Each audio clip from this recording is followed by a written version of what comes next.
either correct or not correct. Now that we've made the first round of predictions, we're prepared to make a few more. We predict reusable rockets will lower the cost of rocket launches by 30 to 50% in the next 20 years. We predict it will be possible to diagnose most cancers with a blood test in the next 30 years.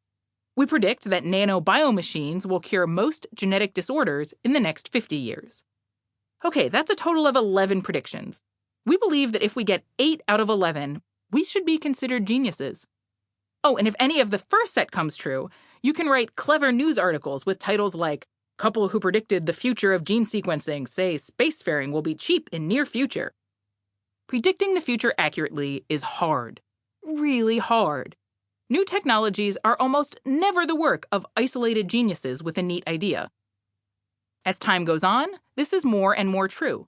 A given future technology may need any number of intermediate technologies to develop beforehand, and many of them appear to be irrelevant when they are first discovered.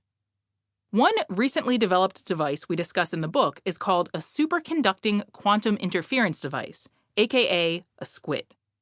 This very sensitive device detects subtle magnetic fields in the brain, which is one way to analyze people's thought patterns without drilling holes in their skulls. How did we get this thing? Well, a superconductor is any material that conducts electricity without losing any electricity on the way. This is different from a regular old conductor, like a copper wire, which transmits electricity pretty well, but loses some en route.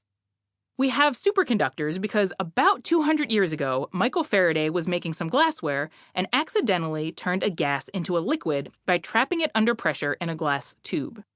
There wasn't TV back then, so a bunch of Victorians got really excited about the idea of liquefying gases.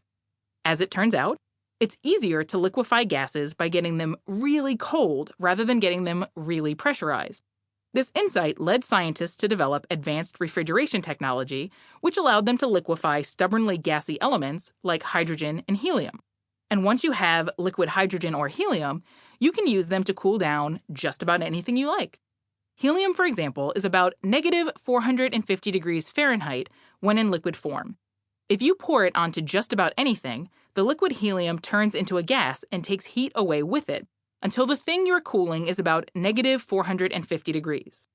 To understand why, think of it like pouring cold water on a hot pan. The pan transfers a bunch of its heat to the water and thus cools down. You can cool it down faster by pouring off the water and getting new cold water. That cold water is something like 50 degrees Fahrenheit, so you can keep cooling the pan until it gets down to 50 degrees Fahrenheit.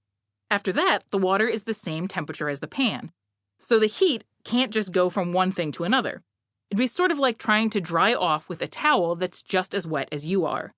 You can't get drier without a drier towel, and you can't get colder without a colder cooling liquid. Eventually, scientists wondered about what happens to conductors when you get them really cold. Conductors tend to get better at what they do as they cool down. In simple terms, this is because conductors are sort of like pipes for electrons, but they're not perfect. In a copper wire, for example, the copper atoms get in the way of electron motion. What we call heat is really just rapid wobbling at an atomic level. When you heat, aka wobble, atoms in copper wire, they are more likely to block electrons from moving downstream. In the same way, it's harder to get down the street if the guy in front of you keeps changing lanes over and over. At the level of atoms, wobbling, aka heat, means the electrons are more likely to bump into copper atoms, increasing the wobble still more. This is why your laptop charger gets really hot after you use it for a while. When you put that liquid helium on the conductor, the wobble energy in the copper atoms is transferred to the helium atoms, which then fly away. Now your copper atoms are less wobbly, and your electrons experience a lot less resistance. The colder they get, the easier it is for electrons to flow. Back then, there was a debate about what would happen when you got toward zero wobble. Some thought conductance would cease, because at that temperature, motion should be impossible, even for electrons.